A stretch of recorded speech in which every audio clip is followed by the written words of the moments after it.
தடுமாறுகிறதா தாவேக அரசு? எங்களுக்கு சாரி வேண்டாம், நீதிதான் வேண்டும். இப்படி நாட்டிலே ஒவ்வொன்றுக்கும் நீதிமன்றம் தலையிட்டு கேள்வி கேட்கணும்னா அப்புறம் சிஎம் பதவி உங்களுக்கு எதுக்கு?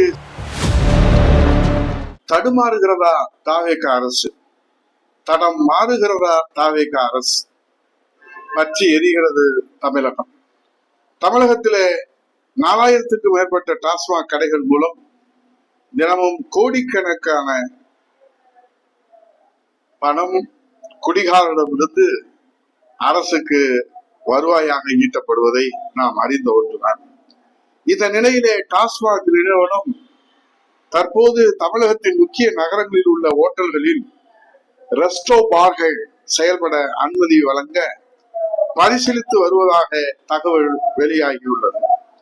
தமிழகத்தில் FL1 உரிமம் டாஸ்மாக் கடைகளுக்கும், FL2 உரிமம் கிளப்பிற்கும், FL3 நட்சத்திர தனியார் விடுதிகளுக்கும் வழங்கப்பட்டு வருகிறது. தமிழக குடிகாரர்களுக்கு இது போதாது என்று தாவேக அரசு நினைத்ததோ என்னவோ தெரியவில்லை.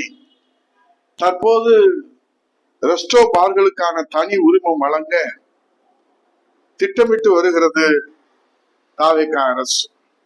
மேலும் டாஸ்மாக் கடைகளுடன் இணைந்துள்ள பார்களின் எண்ணிக்கையை படிப்படியாக மாற்றம் செய்து அதற்கு பதிலாக உரிமம் பெற்ற ரெஸ்டோ பார்களை ஊக்குவிக்கும் வாய்ப்பினையும் விஜய் தலைமையிலான தாவேக அரசு அதிரடியாக பரிசீலித்து வருகிறது. மேலும் டாஸ்மாக் கடைகளில் மதுபானின் எண்ணிக்கையை அதிகரிக்கும் வகையில் இப்போது இருக்கிற எண்ணிக்கைகளோடு கூடுதலாக 54 புதிய உற்சாகமூட்டுகிற உயர் ரக மதுபானங்களை பிற மாநிலங்களில் இருந்து இறக்குமதி செய்யவும் டாஸ்மாக் நிர்வாகம் குடிகாரர்களை குசிப்படுத்த அற்புதமான திட்டத்தை வகுத்துள்ளது. இதன் மூலம் தமிழகத்தில் இதுவரை கிடைக்காத பல்வேறு பிராண்ட் பீர் மற்றும் மதுபான வகைகள் மது பிரியர்களுக்கு தங்கு தடையின்றி கிடைக்கும்படி இன்றைக்கு ஏற்பாடுகள் தடபுடலாக நடந்து வருவது.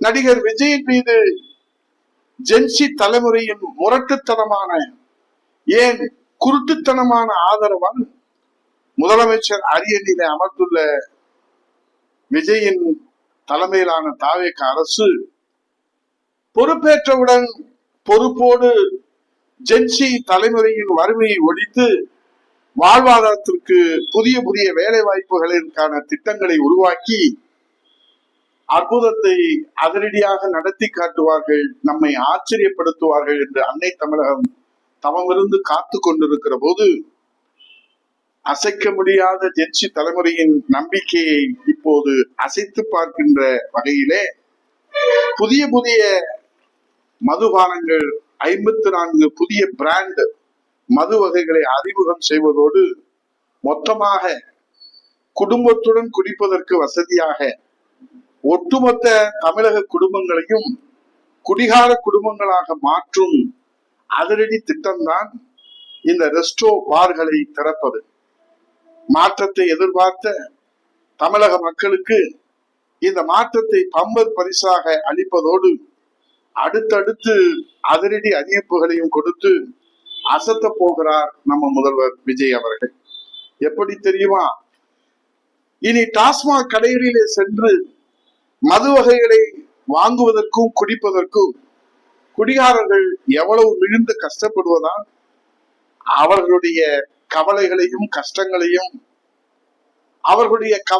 கஷ்டங்களையும் களைவதற்கு தாவேக அரசு புதிய மாற்றமாக டிஜிட்டல் தொழில்நுட்பத்திலே ஆன்லைன் மூலமாக மதுபான விற்பனையை துவக்கி ஒவ்வொரு வீட்டிற்கும் குழாயில் குடி தண்ணீர் வருகிறதோ இல்லையோ ஒவ்வொரு வீட்டின் குழாயின் மூலமாக டாஸ்மாக் தண்ணீர் தவறாமல் தருவதற்கும் அரசு அதிரடியாக பரிசீலித்து வருவதாக செய்திகள் வெளியாகி இருக்கிறது. அரிசி விலை கிலோவுக்கு 20 ரூபாய் உயர்கிற போது மதுபான விலையும் உயரத்தானே செய்யும். மாற்றத்தை ஏற்படுத்துவோம் என ஏமாற்றி வருகின்ற தாவேக அரசு ஆட்சி பொறுப்பேற்றவுடன் 717 டாஸ்மாக் கடைகளை மூட உத்தரவிட்டது எல்லாம் வெறும் கண்துடைப்பு தானோ? இப்படி நடந்து கொண்டிருப்பது என்னவென்று நாம் சொல்வது? இன்றைக்கு காட்டுத்தீயாக பற்றி எரிந்து கொண்டிருக்கிற பிரச்சனை எதுவானாலும் நாங்கள் எதுவும் பேச மாட்டோம் என்று சத்திய பிரமாணம் செய்திருக்கிறதோ தாவேக அரசு. கன்னியாகுமரி மாவட்டம் மாற்றுத்திறனாளி இளைஞர் சபரிவர்மன் குட்கா விற்பனை வழக்கிலே கைது செய்யப்பட்டு சிறையிலே அடைக்கப்பட்ட 3 நாட்களிலே உயிரிழந்திருக்கின்ற ஈரம் காய்வதற்குள் சென்னை புழல் சிறையிலே கைதி பாலாஜி உயிரிழப்பு சம்பவம் தமிழகத்திலே பேர் அதிர்ச்சியை ஏற்படுத்தியுள்ளது. நமக்கு நினைவுக்கு வருகிறது, நினைவு இருப்பவர்களுக்கு தெரியும், கடந்த ஆட்சியிலே லாக்அப் டெத் மரணம் திருப்புவனம் அஜித் அவர்களுக்கு ஏற்பட்ட போது விஜய் அவர்கள் அரசுக்கு எதிராக அன்றைக்கு போராடிய போது ஸ்டாலின் ஸ்டார் எங்களுக்கு சாரி வேண்டாம், நீதிதான் வேண்டும் என்ற துணிச்சலை பார்த்து அசந்து போனது அன்னை தமிழகம்.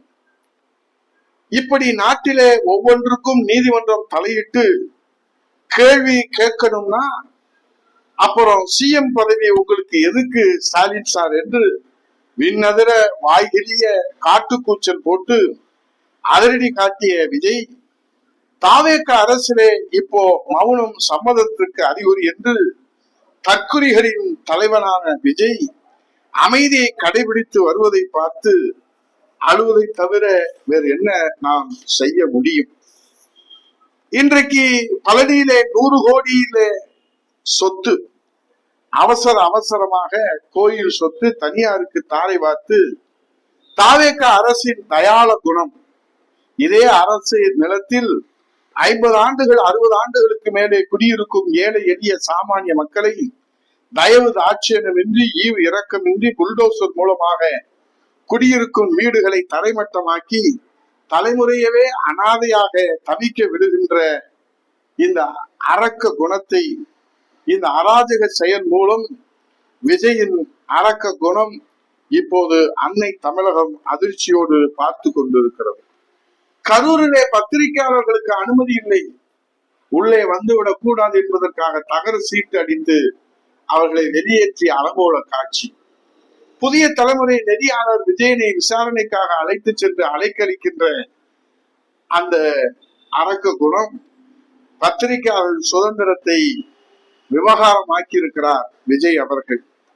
இதைத்தான் சொன்னாரோ அறிஞர் பிளாட்டோ அவர்கள். முட்டாள் ஒருவனுக்கு அதிகாரம் கிடைத்தால் அவன் செய்யும் முதல் செயல் நாட்டிலே இருக்கிற அறிவாளிகளை மௌனப்படுத்துவது. அடுத்த செயல் மற்ற முட்டாள்களை எல்லாம் தன்னோடு சேர்ப்பது. கடைசி செயல் நாட்டையே நாசம் செய்வது. ஆகவே அறிவில்லாதவன் ஆட்சி செய்தால் முதலில் உண்மை ஒளியும், பின்னர் நீதி ஒளியும், இறுதியில் மக்கள் ஒளிவார்கள். அதுதான் தற்போது தமிழ்நாட்டிலே நடந்து கொண்டிருக்கிறது. யார் கேள்வி கேட்பது? கேள்வி கேட்க முடியுமா? சும்மா அதிர்துல விஜயின் மாஸ், சும்மா அதிர்துல விஜயின் மக்கள் மாஸ். சும்மாவா விஜயின் மாஸ்? விஜயின் மாசுக்கு முன்னாலே மற்றதெல்லாம் என்ன ஆகும்? விஜயின் மக்கள் மாசுக்கு முன்னாலே மற்றதெல்லாம் பாஸாக முடியுமா? வெறும் பாஸாக கடந்து போகத்தான் முடியுமே தவிர வேறொன்றும் செய்வதற்கு ஒன்றுமில்லை. ஜென்சி தலைமுறையே இனியாவது விழித்துக் கொள்ளுமா? விஜயின் இரட்டை வேடத்தை பார்த்து பொறுத்திருந்து பார்ப்போம். நன்றி, வணக்கம்.